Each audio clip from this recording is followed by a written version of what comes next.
It is very important and painful, unfortunately, because we both come from Moldova, and we know that the most intelligent and highly educated people are forced to leave the country because they can't develop their activities there. And I've noticed that those companies, IT companies, can have the opportunity to offer a decent salary for people in Moldova, for specialists, young specialists, professionals. But other sectors, they are struggling. And do you think that now we are put in such conditions that we have to think about leveraging technologies and trying to use artificial intelligence in our businesses, even for small businesses? How can you see this transition from traditional economy towards digital economy? And could it be a solution for our country in order to keep people home and not force them to move abroad? I think the whole agenda of keeping people at home is very broad. It goes beyond the technology. I think it's also a very complex agenda because it is rooted in the whole national identity thing. It is also anchored in the globalization agenda, because we consider ourselves being citizens of the globe rather than citizens of a particular geographic territory. Yet we do affiliate and we feel passion for the land we were born on, and that's absolutely fine. I think we are all attached to the roots and we feel those regardless of where we go in the world. But keeping, I think there are, for Moldova, I'm really skeptical whether the application and implementation of AI solutions would lead to having Moldovans stay in Moldova in the years to come. I doubt that, because one, AI solutions are good AI solutions, sustainable solutions are expensive. And they require to implement AI solutions across, let's say, public service delivery. They require investments. They require a high-level political will.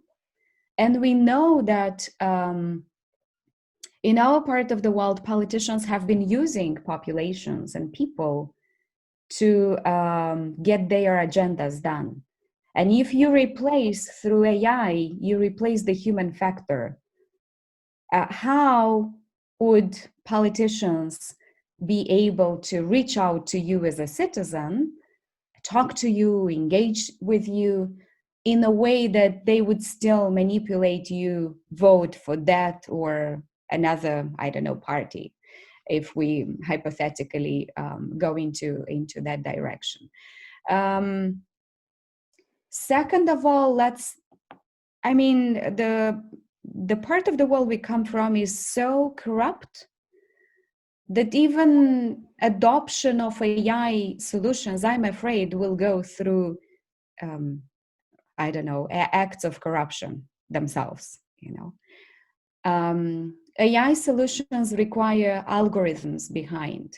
And I wonder who in Moldova would be authorized to authorize the algorithms behind AI solutions in a way that the country prospers and citizens would be still able to make informed decisions and choices without not being manipulated.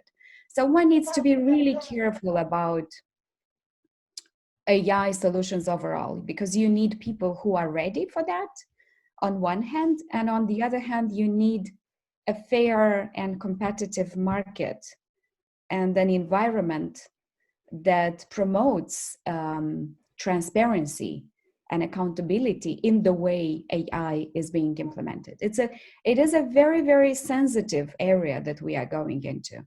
And maybe to some extent, if you talk about, let's say, factories where you could digitize specific processes and you could robotize specific, works that need to be done, and you replace the human labor with robots, that is going to be a very expensive things for countries like Moldova.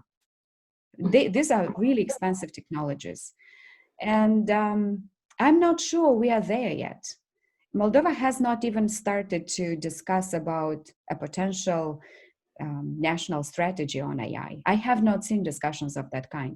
And I shared earlier, there are 32 governments already across the world that have really, really well thought and well-designed national strategies on AI, with millions of euros being allocated for the implementation of those solutions. So we will witness in the years to come countries that have advanced, really, that are really far ahead, and countries that are really lagging behind. And the deeper the divide, the more difficult it will be to keep citizens of those poor countries in those respective countries. So for me, this is a very, very complicated question. And I don't think keeping Moldovans at home would be possible with any sophisticated, because the level of trust and the level of disappointment has reached unprecedented levels. And I don't know what needs to happen so that negative energy and feeling disappears. Really, it's embedded. This is already in the blood of the people who live there. And I honestly don't know what could help Moldovans stay there. Depends. I have many friends who are still there, who are passionate, who are committed, who are dedicated. They still believe in the potential of Moldova, and I really admire them. I think they're real heroes.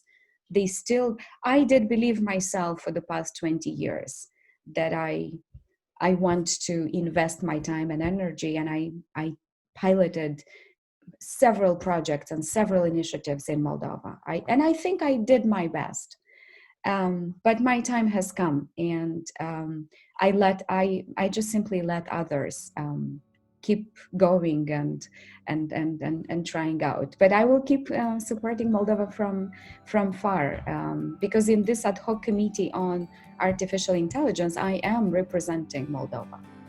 So I hope that through this kind of roles, I could still position Moldova as a nicer destination, as a more competent country than it is from the reports and papers. So this is the least we could do while not physically living there.